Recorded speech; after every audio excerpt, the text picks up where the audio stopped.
نحمده ونصلي على رسوله الكريم أما بعد قال الله تبارك وتعالى كنتم خير أمة أخرجت للناس تأمرون بالمعروف وتنهون عن المنكر وتؤمنون بالله وقال النبي صلى الله عليه وسلم لا يؤمن أحدكم حتى يكون هواه تبعا لما جئت به او كما قال علیہ الصلاۃ والسلام۔ محترم حضرات، بزرگان دین اور عزیز ساتھیوں، اللہ تبارک و تعالیٰ کا بہت بڑا احسان ہے اور اس کا فضل ہے اور کرم ہے کہ خالق کائنات نے ہم کو پیدا کیا اور ہم کو انسان بنایا، اور انسان بنانے کے بعد اس دنیا کے اندر اور اس سرزمین پر ہمیں بھیجا۔ اس زمین پر اللہ تبارک و تعالیٰ کی بے شمار مخلوقات آباد ہیں، کچھ ذی روح ہے، کچھ غیر ذی روح ہیں، لیکن ان تمام مخلوقات میں سب سے افضل، سب سے اعلیٰ اور سب سے اشرف جو مخلوق ہے وہ انسان ہے، یعنی ہم ہیں۔ خود قرآن کریم میں اللہ تبارک و تعالیٰ نے ارشاد فرمایا وَلَقَدْ كَرَّمْنَا بَنِي آدم، کہ ہم نے بنی آدم کو، آدم ذات کو، آدم کی اولاد کو مکرم بنایا، معزز بنایا۔ بلکہ اللہ تبارک و تعالیٰ نے سب سے پاکیزہ مخلوق اور معصوم مخلوق یعنی فرشتوں سے آدم علیہ السلام کو سجدہ کرا کر کے یہ بات ثابت کر دی ہے اور یہ بات سمجھا دی ہے دنیا کو کہ یہ انسان سب سے اشرف ہے، سب سے اعلیٰ ہے اور معزز ہے۔ اللہ تبارک و تعالیٰ نے ہم کو اور انسانوں کو افضل تو بنایا، لیکن اس کے بعد یوں ہی بے لگام نہیں چھوڑا، بلکہ انسان کو بنانے کے بعد اور دنیا میں بھیجنے کے بعد اس کی پیدائش کا اور تخلیق کا مقصد بھی اللہ تبارک و تعالیٰ نے متعین کر دیا۔ قرآن کریم میں اللہ تبارک و تعالیٰ نے ارشاد فرمایا وَمَا خَلَقْتُ الْجِنَّ وَالْإِنسَ إِلَّا لِيَعْبُدُونَ، کہ میں نے انسانوں اور جناتوں کو اپنی عبادت کے لیے پیدا کیا، اس لیے پیدا کیا تاکہ وہ میری اطاعت کریں، میرے حکموں کو مانیں، میری مان کر کے زندگی گزاریں، جس راستے کی طرف چلنے کا میں نے حکم دیا ہے اس راستے پر چلیں، اور جس صراط مستقیم پر چلنے کی اللہ تبارک و تعالیٰ نے تعلیم دی ہے اس صراط مستقیم پر چلیں۔ وَمَا خَلَقْتُ الْجِنَّ وَالْإِنسَ إِلَّا لِيَعْبُدُونَ۔ لیکن ہمارے لیے بڑی بدقسمتی کی بات ہے کہ ہم انسان اس دنیا میں آ کر اپنی اس ذمہ داری کو بھول گئے، اپنی پیدائش کے اور اپنی تخلیق کے مقصد کو بھول گئے۔ اللہ تعالیٰ نے ہمیں اس دنیا کے اندر کیوں بھیجا تھا؟ کیا مقصد تھا اس دنیا میں بھیجنے کا؟ اللہ تبارک و تعالیٰ نے ہمیں اس دنیا میں بھیجتے ہوئے ہم سے کیا عہد لیا تھا؟ قرآن کریم میں اللہ تبارک و تعالیٰ ارشاد فرماتے ہیں جب اللہ تعالیٰ نے انسانوں کو پیدا کیا تو تمام ذریت آدم کو سامنے کھڑا کر کے اللہ تعالیٰ نے عہد لیا الستُ بربکم، کیا میں تمہارا رب نہیں ہوں؟ کیا میں تمہارا پالن ہار نہیں ہوں؟ کیا میں تمہارا خدا نہیں ہوں؟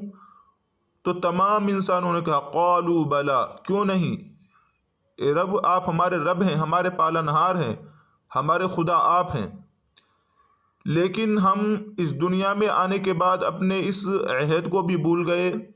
اور اپنی تخلیق کے، اپنی پیدائش کے مقصد کو بھی بھول گئے۔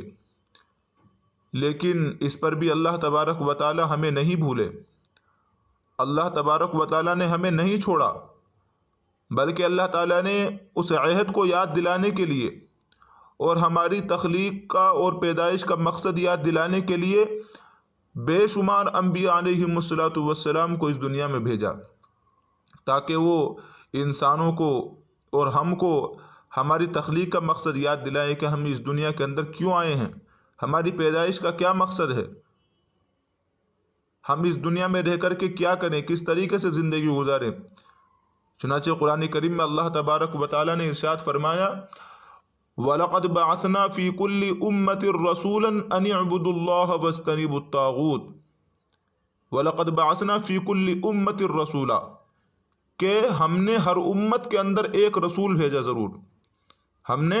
ہر امت کے اندر ایک رسول بھیجا ہے۔ ان اعبدوا اللہ، اس نے لوگوں کو سمجھایا ان اعبدوا اللہ کہ اللہ تعالیٰ کی عبادت کرو، اللہ تعالیٰ کی اطاعت کرو، اس کی مان کر کے زندگی گزارو۔ وَاجْتَنِبُوا الطَّاغُوتَ، اور طاغوت سے بچو، گندگی سے بچو، برائیوں سے بچو، اس کی نافرمانی سے بچو، غلط کاموں سے بچو۔ فَمِنْهُمْ مَنْ هَدَى اللَّهُ، تو ان میں سے بعض لوگ اور بعض بندے تو وہ تھے جن کو اللہ تبارک و تعالیٰ نے ہدایت دی، جن کے نصیب میں ہدایت لکھی ہوئی تھی اور وہ ہدایت یافتہ ہو گئے، اور وہ جو ہے ایمان قبول کیا اور اللہ تبارک و تعالیٰ کے حکموں کے مطابق زندگی گزاری، اللہ تعالیٰ کی اطاعت کر کے زندگی گزاری۔ لیکن وَمِنْهُمْ مَنْ حَقَّتْ عَلَيْهِ الضَّلَالَةُ، بعض لوگ ایسے تھے جن پر ضلالت اور گمراہی ثابت ہو گئی اور وہ گمراہ ہو گئے، اور انہیں اللہ تبارک و تعالیٰ کی رسولوں کا انکار کیا، اللہ تعالیٰ کی دعوت کا انکار کیا۔ محمد صلی اللہ علیہ وسلم کے بارے میں خود اللہ تبارک و تعالیٰ ارشاد فرماتے ہیں وَمَا أَرْسَلْنَا مِن قَبْلِكَ مِن رَّسُولٍ إِلَّا نُوحِي إِلَيْهِ، کہ ہم نے آپ سے پہلے کوئی رسول نہیں بھیجا، آپ سے پہلے جتنے بھی رسول آئے ان کی طرف ہم وحی کرتے تھے، نوحی إِلَيْكَ، ہم ان کی طرف وحی کرتے تھے أَنَّهُ لَا إِلَٰهَ إِلَّا أَنَا فَاعْبُدْنِي، أَنَّهُ لَا إِلَٰهَ إِلَّا أَنَا فَاعْبُدُونِ، یہ بھی کہا کہ تم ان لوگوں کو سمجھا دو کہ اللہ تبارک و تعالیٰ کے سوا کوئی معبود نہیں، فَاعْبُدُون، لہذا تم میری عبادت کرو، میری اطاعت کرو۔ یہ انبیاء علیہم السلام کو اللہ تعالیٰ نے بھیجا اللہ تبارک و تعالیٰ کے احکامات یاد دلانے کے لیے، دہرانے کے لیے، اور اس کے بعد اللہ کے رسول نے یہ پیغام پہنچایا، تمام انبیاء نے یہ پیغام لوگوں کو پہنچایا، بلکہ اللہ کے رسول صلی اللہ علیہ وسلم نے صحابہ کرام کو یہی طریقہ سکھلایا، صحابہ کرام نے یہ پیغام دنیا کے اندر عام کیا، اور اللہ کے رسول جب صحابہ کرام کو بھیجتے تھے تو ان کو تعلیم دے کر کے بھیجتے تھے کہ کیا جا کر کے دعوت دینی ہے۔ حضرت معاذ بن جبل رضی اللہ تعالیٰ عنہ کے بارے میں اللہ کے رسول صلی اللہ علیہ وسلم کی تعلیم آتی ہے کہ جب آپ نے ان کو یمن کا حاکم بنا کر کے بھیجا تو انہیں نصیحت کی، اللہ کے رسول صلی اللہ علیہ وسلم نے فرمایا اِنَّكَ تَأْتِي قَوْمًا مِّنْ أَهْلِ الْكِتَابِ، کہ آپ یمن میں جا رہے ہو، وہاں ایسی قوم آباد ہے جو اہل کتاب ہے، جن کے پاس پہلے کوئی دین ہے، لہذا جب تم ان کو دعوت دو تو سب سے پہلے اس بات کی دعوت دینا شہادت اللہ الہ الا اللہ، کہ اللہ تبارک و تعالیٰ کے علاوہ کوئی معبود نہیں، اس بات کی وہ شہادت دیں۔ اگر وہ اس بات کو مان لیں اور اللہ تبارک و تعالیٰ کی وحدانیت کا اقرار کر لیں تو اس کے بعد تم ان کو دین کے دوسرے شعبوں کی، نماز کی اور روزوں کی اور زکوٰۃ کی تعلیم دینا۔ تو اللہ کے تمام انبیاء نے اس کام کو کیا ہے، اور اللہ کے رسول صلی اللہ علیہ وسلم نے جو کام سکھایا صحابہ کرام نے یہ کام کیا ہے۔ چنانچہ دعوت کا کام جس طریقے سے اللہ کے رسول صلی اللہ علیہ وسلم نے نبیوں کو سکھلایا اور اس کے مطابق انبیاء نے کیا، اور انبیاء کے مطابق صحابہ کرام نے کیا، صحابہ کرام سے سیکھ کر کے تابعین نے کیا، پھر تبع تابعین نے کیا، اسی طریقے سے یہ کام امت کے تمام مبلغین نے اور تمام علماء نے اور تمام ذمہ داران نے یہ کام کیا ہے، اور دعوت و تبلیغ کے اس فریضے کو انجام دیا ہے، اور اللہ کا پیغام بندوں کو پہنچایا ہے، اور اللہ کے بندوں کو اللہ تبارک و تعالیٰ کی طرف لے کر کے آئے ہیں۔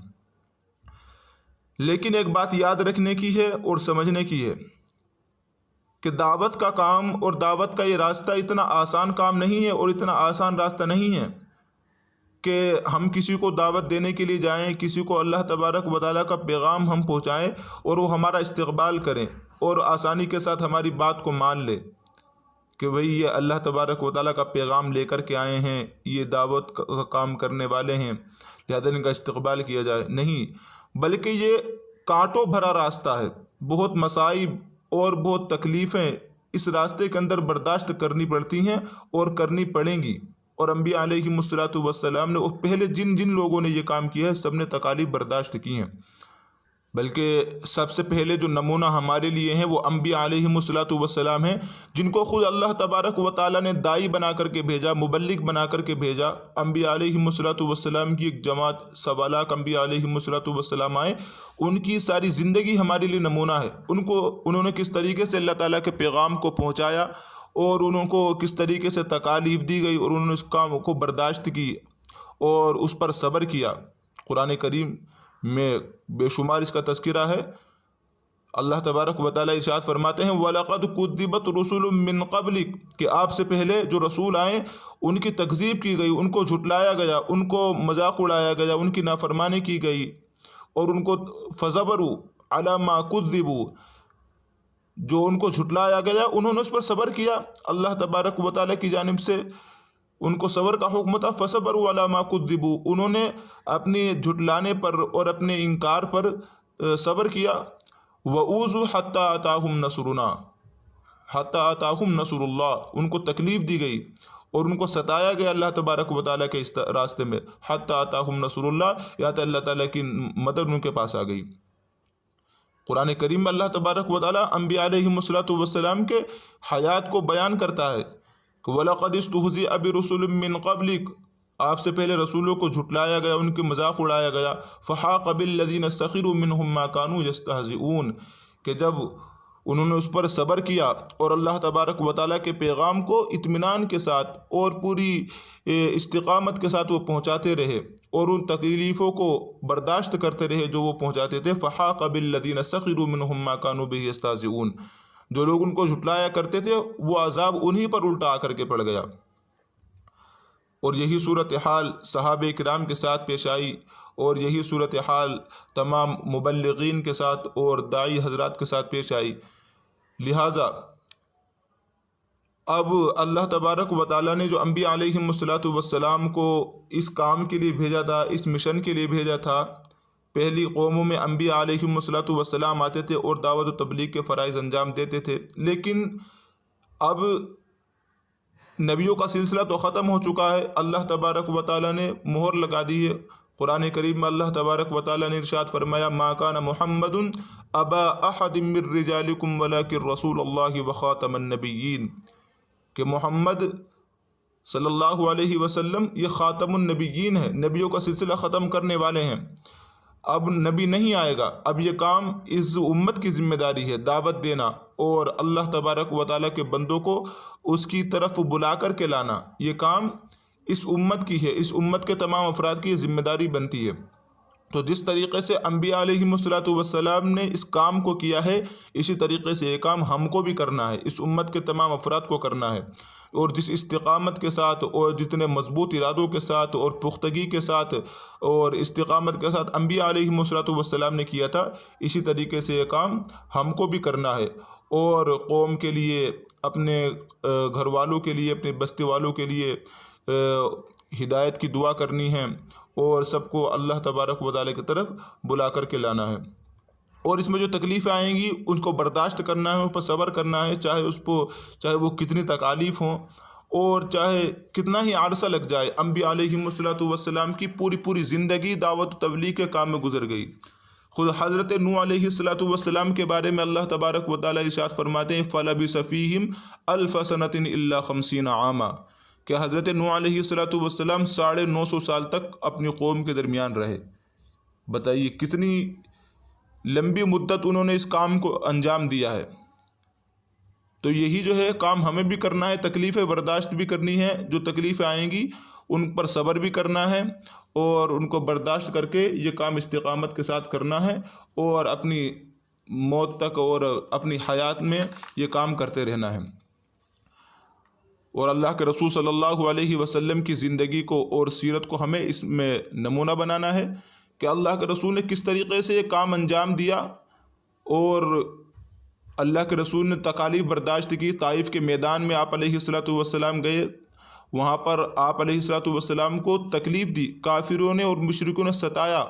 اتنا آپ علیہ السلام کو مارا، اتنے پتھر برسائے کہ آپ کے جوتے مبارک جو ہے، نعلین مبارک خون سے بھر گئے، لیکن آپ علیہ السلام اپنے اس مشن سے پیچھے نہیں ہٹے، اپنے دعوت و تبلیغ کے مشن کو نہیں چھوڑا، بلکہ پہلے سے زیادہ اور پختگی کے ساتھ اور مضبوطی کے ساتھ اپنے اس مشن میں لگے رہے،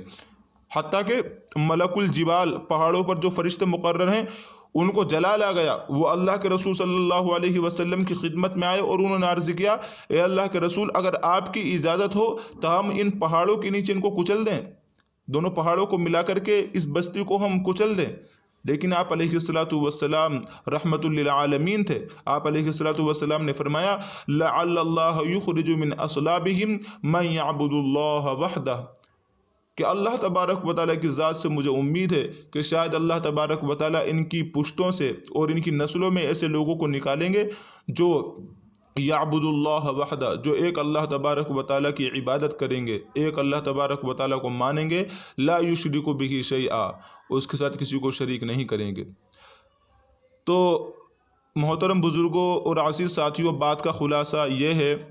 کہ یہ دعوت والا کام ختم نبوت کے طفیل میں اس امت کو ملا ہے، ہم سب کو ملا ہے، اور یہ ہم سب کی ذمہ داری ہے، امت کے ہر فرد کی ذمہ داری ہے کہ ہمیں اپنی بھی فکر کرنی ہے، اپنے عمل کی بھی فکر کرنی ہے، اور اپنے بھائیوں کی، اپنے خاندان والوں کی، اپنے بستی والوں کی اور اپنے ملک والوں کی، سب کی فکر کرنی ہے، اور خود اللہ تبارک و تعالیٰ سے خود بھی لو لگانی ہے، اور اپنے تمام بھائیوں کو، اپنی بستی والوں کو اللہ تبارک و تعالیٰ کی طرف بلا کر کے لانا ہے، اور اس کے لیے ہمیں تیار رہنا چاہیے، تکالیف برداشت کرنی ہوگی تکالیف برداشت کریں گے، اور جو وقت دینا ہوگا وہ وقت بھی دیں گے۔ تو اسی مقصد کو پورا کرنے کے لیے ہماری مسجد میں آج کے دن گشت ہوتا ہے، اور گشت میں جو ہے سب کو بلایا جاتا ہے، جوڑا جاتا ہے، اللہ تبارک و تعالیٰ کے پیغام جو ہے بندوں کو پہنچایا جاتا ہے، اور ان کو جو ہے اللہ تبارک و تعالیٰ کی جو تعلیمات ہیں اور اللہ کے رسول صلی اللہ علیہ وسلم کی اسلام کی جو تعلیمات ہیں وہ بتائی جاتی ہیں۔ تو اس کے لیے تمام ساتھی تیار ہیں، اس کے لیے سب سے پہلے دیکھیے، گشت کا جو اصل مقصد ہوتا ہے وہ یہ ہے کہ ہم اپنے علاقے کے اندر گھومیں، گشت کریں، اور جو بھی ایمان والا ملے، ایمان والے سے ایمان کی بنیاد پر اور ایمان و یقین کی بات کر کے اس کو جو ہے ہم تیار کریں، یہ اصل گشت ہوتا ہے۔ اور اس کے لیے دو جماعتیں بنائی جاتی ہیں، ایک جماعت تو وہ ہوتی ہے جو مسجد سے باہر جا کر کے کام کرتی ہے، اور ایک جماعت وہ ہوتی ہے جو